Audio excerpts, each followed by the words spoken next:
US లో F1 students tax కట్టాలా, ఏం ట్యాక్సులు కట్టాలి, ఇన్కమ్ ట్యాక్స్ కోసం ఏమేం ఫామ్లను ఫైల్ చేయాలి, సిపిటీల కథ ఏంది, ఓపీటీల కథ ఏంది మొత్తం చూద్దాం. ఈ వీడియో మన టాక్సెస్ ఇన్ యూఎస్ఏ సిరీస్ లో ఎపిసోడ్ 2 మో.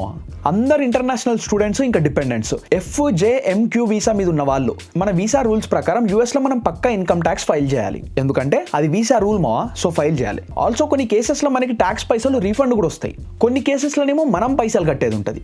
ఏదైనా కానీ మనకు ఫ్యూచర్ లో ప్రాబ్లం ఉండదు కాబట్టి చేయాలి. ఇక మన పంచాయతీకి వచ్చేద్దాం. అదే F1 స్టూడెంట్స్ కి ట్యాక్సులు ఉంటాయా, ఉంటే ఏముంటాయి, ఎన్ని ఉంటాయి అనేది చూద్దాం. F1 మీద ప్రీవియస్ క్యాలెండర్ ఇయర్ లో యూఎస్ లో ఒక్క రోజు ఉన్నా కానీ మనం ట్యాక్సెస్ ఫైల్ చేయాలి. లెట్స్ సే ఈ ఇయర్ జనవరిలో మనం ఫస్ట్ టైం యూఎస్ లో ల్యాండ్ అయితే ఈ ఇయర్ అయిపోయిన తర్వాత నెక్స్ట్ ఇయర్ మనం ట్యాక్స్ ఫైలింగ్ చేయాలి. అంటే ఈ ఇయర్ ది నెక్స్ట్ ఇయర్ దాని తర్వాత ఇయర్ అట్లా. అదే ఒకవేళ మనం లాస్ట్ ఇయర్ డిసెంబర్లోనే యూఎస్కి వచ్చినట్టయితే మనం ఈ ఇయర్ కూడా ట్యాక్స్ ఫైల్ చేయాలి. సో మనం కూడా ట్యాక్స్ ఫైల్ చేయాలి అండ్ మనకు కూడా ట్యాక్స్ కట్టేది ఉంటుంది. బట్ జస్ట్ ఇన్కమ్ ట్యాక్స్ మాత్రమే కట్టాలి. ఈ ఇన్కమ్ ట్యాక్స్ లకి వేజెస్, శాలరీస్, టిప్స్, ఇంట్రెస్ట్లు, డివిడెండ్లు, కొన్ని స్కాలర్షిప్లు, ఇంకా కొన్ని మనీ అవార్డులు ఇట్లాంటి అన్ని కవర్ అవుతాయి. సింపుల్ గా చెప్పాలంటే లీగల్ గా నువ్వు చేసే పార్ట్ టైం జాబ్ కి వచ్చే శాలరీకి కూడా నువ్వు ట్యాక్స్ పే చేసేది ఉంటుంది. Types of income. ఇన్కమ్ రెండు రకాలు, taxable income, non taxable income. First non taxable income చూద్దాం.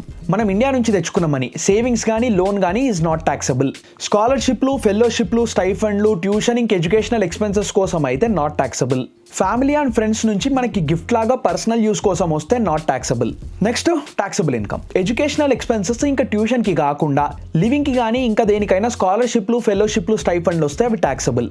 ఆన్ క్యాంపస్ జాబ్లు లైక్ పార్ట్ టైం అసిస్టెంట్షిప్లు ఆర్ సిపిటీ, ఓపీటీ ఇవన్నీ టాక్సబుల్. యూఎస్ లో ఏమన్నా ఇన్వెస్ట్మెంట్లు ఆర్ ప్యాసివ్ ఇన్కమ్ సోర్సెస్ ఉంటే అది కూడా taxable. Non resident aliens. So బేసిక్గా మనం F1 స్టూడెంట్ వీసా మీద యూఎస్కి వచ్చినప్పుడు యూఎస్లో 5 క్యాలెండర్ ఇయర్స్ కంటే మనం తక్కువ ఉంటే మనని non resident aliens for tax purpose or NRA అంటారు. ఇక్కడ ఏలియన్స్ మీనింగ్ వేరే ప్లేస్ ఆర్ వేరే కంట్రీ నుంచి వచ్చిర్రని. ఇన్కమ్ ట్యాక్స్ ఫైలింగ్లో 2 సినారియోలు ఉన్నాయి. ఒకటి నో ఇన్కమ్, ఇంకోటి with income. First no income కథ చూద్దాం. మీరు ఒకవేళ యూఎస్లో ఏం టాక్సబుల్ ఇన్కమ్ జనరేట్ చేయకపోతే మనం జస్ట్ ఫామ్ 8843ని ఫైల్ చేయాలి. ఈ ఫామ్ 8843 ఫైల్ చేయడం అనేది ప్రతి F1 స్టూడెంట్కి మ్యాండేటరీ. దీంట్లో మనం మన non resident for tax purposes status, అదేలే ఏలియన్ స్టేటస్ని డిక్లేర్ చేస్తాం.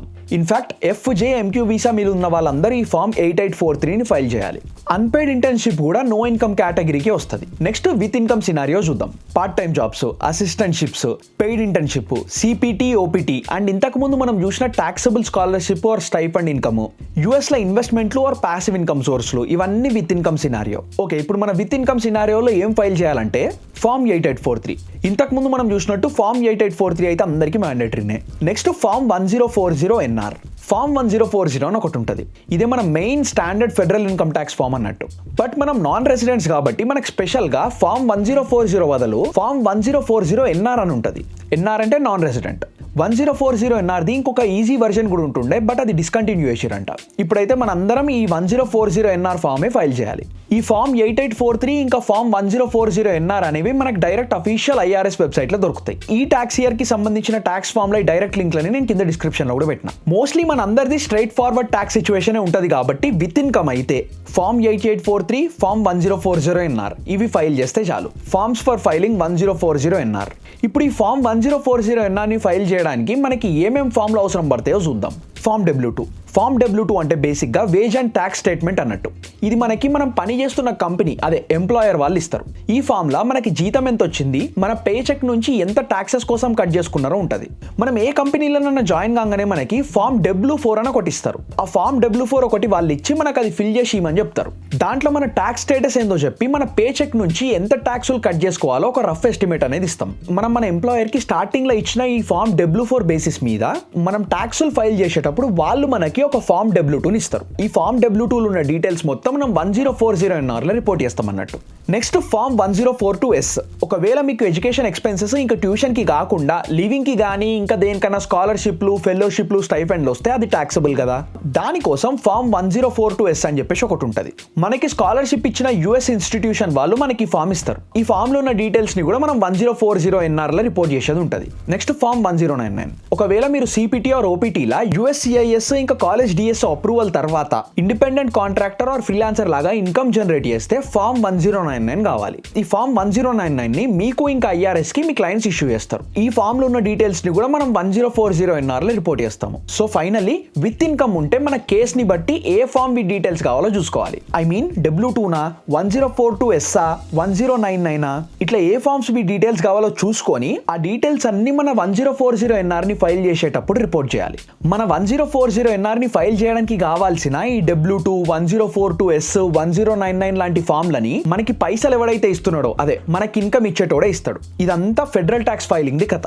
స్టేట్ ట్యాక్స్ ఫైలింగ్ వస్తే ఇది ఒక్కొక్క స్టేట్ కి ఒక్కొక్క పంచాయతీ ఉంటుంది. ఈ స్టేట్ ఇన్కమ్ ట్యాక్స్ ఫైలింగ్ అనేది స్టేట్ ని బట్టి చేంజ్ అయిపోతుంది అండ్ మనం ఫైల్ చేయాల్సిన ఫామ్లు కూడా చేంజ్ అయిపోతాయి. ఈ సిరీస్ ఫస్ట్ వీడియోలో చూసినట్టు 9 స్టేట్లకైతే అసలు ఇన్కమ్ ట్యాక్సే ఉండదు. ఈ ఫైలింగ్ గురించి మీ యూనివర్సిటీ డిఎస్ఓ నుంచి ఆల్రెడీ మీకు మెయిల్స్ లో ఇన్ఫర్మేషన్ వచ్చే ఉంటుంది. ఒకవేళ లేకపోతే డిఎస్ఓకి స్టేట్ ట్యాక్స్ ది పరిస్థితి ఏంది, ఏమేం ఫైల్ చేయాలి అనేది కనుక్కోండి. అట్లనే ఎవరైనా సీనియర్స్ ని కూడా వాళ్ళు ఏమేం ఫైల్ చేసిరో తెలుసుకోండి. ఈ అఫీషియల్ ఐఆర్ఎస్ వెబ్సైట్ లో ఇక్కడ మనకి అన్ని యూఎస్ స్టేట్ వెబ్సైట్ లో లింకులు ఉన్నాయి. మీరు ఏ స్టేట్ ఓపెన్ చేసినా కానీ అక్కడ టాక్సేషన్ సెక్షన్ అని ఉంది. ఆ వెబ్సైట్ కి పోయి మీ స్టేట్ ట్యాక్స్ ది కథ ఏందో చూడొచ్చు. ఈ మెయిన్ పేజ్ ది లింక్ కింద డిస్క్రిప్షన్ లో కూడా పెట్టినా. అండ్ మోస్ట్ ఇంపార్టెంట్లీ మనకి చాలా ఆన్లైన్ ఫైలింగ్ వెబ్సైట్లు ఉంటాయి. Sprintax, TaxSlayer, H R Block అని ఇట్లా చాలా ట్యాక్స్ ఫైలింగ్ వెబ్సైట్లు ఉన్నాయి. మోస్ట్లీ మనం ట్యాక్స్ ఫైలింగ్ చేసే వెబ్సైట్లలోనే మనకి స్టేట్ ట్యాక్స్ ఫైలింగ్ గురించి కూడా ఇన్ఫర్మేషన్ దొరుకుతుంది. అసలు ఆన్లైన్ లో చేయాలా, ఆఫ్లైన్ లో చేయాలా, ఏం ఫామ్స్ కావాలి, అవి ఎక్కడి నుంచి వస్తాయి, మనం కట్టాలా అవసరం లేదా, ఆర్ కడితే ఎంత కట్టాలి మొత్తం ఉంటుంది. మోస్ట్లీ మనం ఏ పోర్టల్ లో చేయాలి ఏంది అనేది మన కాలేజ్ డిఎస్ఓ వాళ్ళు చెప్తారు. ఆన్లైన్ లో చేయాలా, ఆఫ్లైన్ లో చేయాలా, ఫెడరల్ ఎట్లా చేయాలి, స్టేట్ ఎట్లా చేయాలి అని చెప్తారు. అగైన్ ఒకవేళ మీకు ఏం ఇన్ఫర్మేషన్ రాకపోతే మీరే డైరెక్ట్ గా వాళ్ళకి ఇట్లా ఇన్కమ్ ట్యాక్స్ ఫైలింగ్ ది కథ ఏంది అని అడగండి. ఈ ట్యాక్స్ ఫైలింగ్ గురించి మనం ఇంకా నెక్స్ట్ వీడియోలో చూద్దాము. సో అది కథ.